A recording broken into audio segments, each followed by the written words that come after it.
folks, Rob Dreemeyer here. Welcome to Broadway Barfly. If you're a theater fan who loves a great cocktail, click that subscribe button because Broadway Barfly is the channel for you.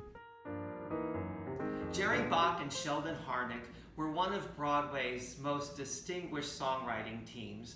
Their first success was their 1959 musical Fiorello, and in 1964 they had by far the biggest hit of their career, Fiddler on the Roof. Fiddler was a difficult act to follow, but their next musical, while it was successful in its day, has sort of fallen by the wayside over the years, and that's a musical called The Apple Tree. What makes The Apple Tree unique is that it's actually three completely different one-act musicals presented as a single show. The producer Stuart Ostro sort of joked that when writers were creating original musicals, they always had trouble getting the second act right, and he felt he could just eliminate the possibility of that trouble altogether by having a musical that effectively eliminated second acts. The Apple Tree was originally named Come Back, Go Away, I Love You, and the musicals were based on stories by Bruce J. Friedman, Nathaniel Hawthorne, and Mark Twain, and they were all bound by the common theme of man being tempted by the devil. The show was directed by Mike Nichols, who had already directed a few plays on Broadway, including Neil Simon's Barefoot in the Park and The Odd Couple, and he had also directed the film Who's Afraid of Virginia Woolf. But The Apple Tree was the first of only a few musicals he directed during his career, and he was also responsible for some of the show's most significant changes, including the title change. He also saw that the musicals based on the Friedman and Hawthorne stories were dropped and replaced. The final structure of The Apple Tree has the first musical based on Mark Twain's The Diaries of Adam and Eve, and it's a light-hearted romantic look at Adam and Eve in the Garden of Eden. The second musical is based on Frank Stockton's The Lady or the Tiger, which takes place in a kingdom ruled by a barbaric king who holds his trials by having the accused choose between two doors, and that would determine their fate. Behind one door is a beautiful lady they can marry, and behind the other door is a ferocious and hungry tiger. The third musical of the show is based on Jules Feiffer's story Passionella, which is about a lowly chimney sweep who has her wish granted of becoming a beautiful and glamorous movie star. These three stories are all tied together by the theme of somebody finally getting what they want, only to realize that it probably wasn't what they wanted after all. The show tried out in Boston where there were some changes made. Some songs were dropped, others were added, but the biggest change was made to the physical production. Mike Nichols had insisted on having a big, beautiful set for the Garden of Eden, but once he saw it, he realized that it upstaged the actors, and he then insisted it be replaced by something more modest. Much to the chagrin of the producer, because that lavish set cost $80,000 to build and just wound up in the dumpster. The show starred Barbara Harris, Alan Alda, and Larry Blydenall at the beginning of their careers. Barbara Harris went on to star in many films. Alan Alda, of course, became a television icon. And Larry Blyden also had a distinguished career, but tragically was killed only a few years later in a car accident. During the audition process for The Apple Tree, there was an actor who came in and made a great impression on Mike Nichols, and he very much wanted to hire him, but felt that he didn't have enough singing ability to star in a Broadway musical. That actor was Dustin Hoffman, and lucky for him, Mike Nichols was able to cast him just a year later in his film, The Graduate. Who knew? The Apple Tree opened on Broadway in October of 1966 to largely positive reviews. It played for a little over a year, and it was nominated for 7 Tony Awards.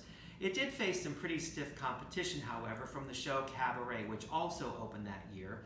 But it did win 1 award, and that Tony went to Barbara Harris for her performance, and it was a well-deserved award because she actually gave 4 performances in the show.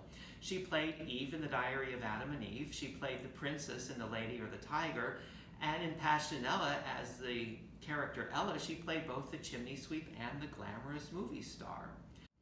Playing multiple characters was very much in Barbara Harris's wheelhouse. She started her career in the improv troupe Second City in Chicago, and she also played 2 characters in her first Broadway musical just a year earlier when she starred in On a Clear Day You Can See Forever. The Apple Tree didn't enjoy the same sort of afterlife as a lot of other musicals of the period There was no film made, it didn't play in London's West End, and it was only occasionally produced in stock and amateur theaters. In 2005, it was presented as part of City Center's Encore series, and that was the catalyst for a short-lived Broadway revival a year later. In spite of its diminished popularity, there is something there that really appealed to audiences of the day, and it's worth revisiting, just like the cocktail we're going to be making is worth revisiting. So to celebrate the apple tree, we're going to be making, what else? An apple martini. The apple martini, or appletini as it's sometimes called, is probably the newest concoction of all of the drinks that we've made so far. The origins of a lot of these cocktails are lost to history, but we know exactly who made the first apple martini, and we know when and we know where. It was first created in 1997 at a place called Lola's in West Hollywood right before the onset of the 4th of July holiday weekend. The owner, a woman named Lauren Dunsworth, pulled a bottle of sour apple pucker off the shelf that had been collecting dust. And she gave it to her bartender, Adam Karsten, and asked if he could mix something up with it. Sour apple pucker is one of those artificially colored and flavored liqueurs that was very popular at the time, namely due to the martini craze. Now, these weren't actual martinis, but they were drinks served in large martini glasses and named something martini after whatever it is that they tasted like. There were chocolate martinis and lemon teenies, lychee teenies, melon teenies, you name it, there was a teeny for it. And because Lola's was a trendy establishment, they already had a lot of these sort of drinks on their cocktail menu. Well, the bartender combined the sour apple pucker with some Kettle One vodka. They tasted it and they thought it reminded them of those sour apple Jolly Rancher candies. So they garnished the drink with a slice of Granny Smith apple. They called it the Adam's apple after the bartender, and they put it on their menu. Well, in a million years, they never ever could have guessed how popular the drink was going to become. It soon accounted for 30% of the restaurant's bar sales. It was especially popular with young women, and it became so popular that one day someone from the local sheriff's department stopped into Lola's and asked, "What on earth are you serving here?" Because they had recently pulled over all sorts of people for drunk driving, and they all said that they had been at Lola's drinking apple martinis. Well, the popularity of the drink spread throughout Los Angeles, and pretty soon it could be found anywhere, and everybody was putting their own spin on it. Well, the drink's popularity might have been limited to Los Angeles or even the West Coast had it not been for the representatives of liquor distributors, especially that of Kettle One, because they saw how much of their product was being sold specifically to make these drinks. So they had a vested interest in spreading its popularity all across the country just to sell more of their product.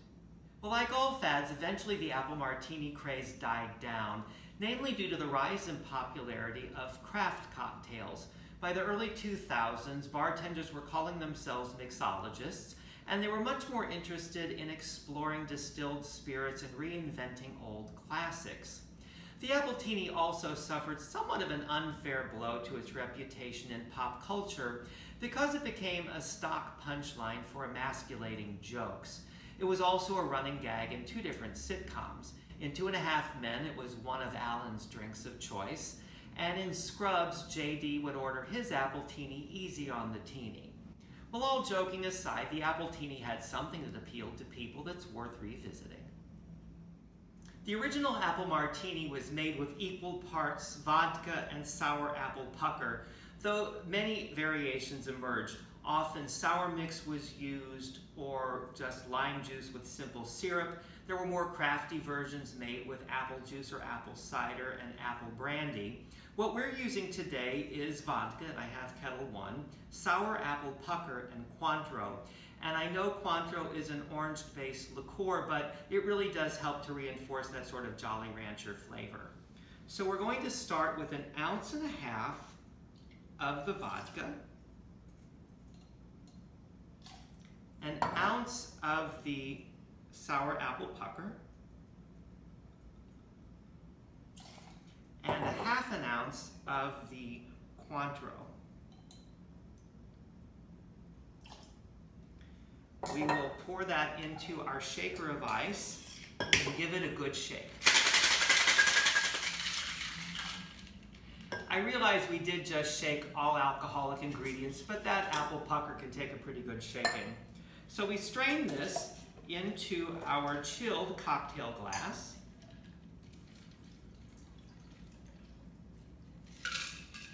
And we garnish it with a slice of Granny Smith apple. And there you have an apple martini. Cheers.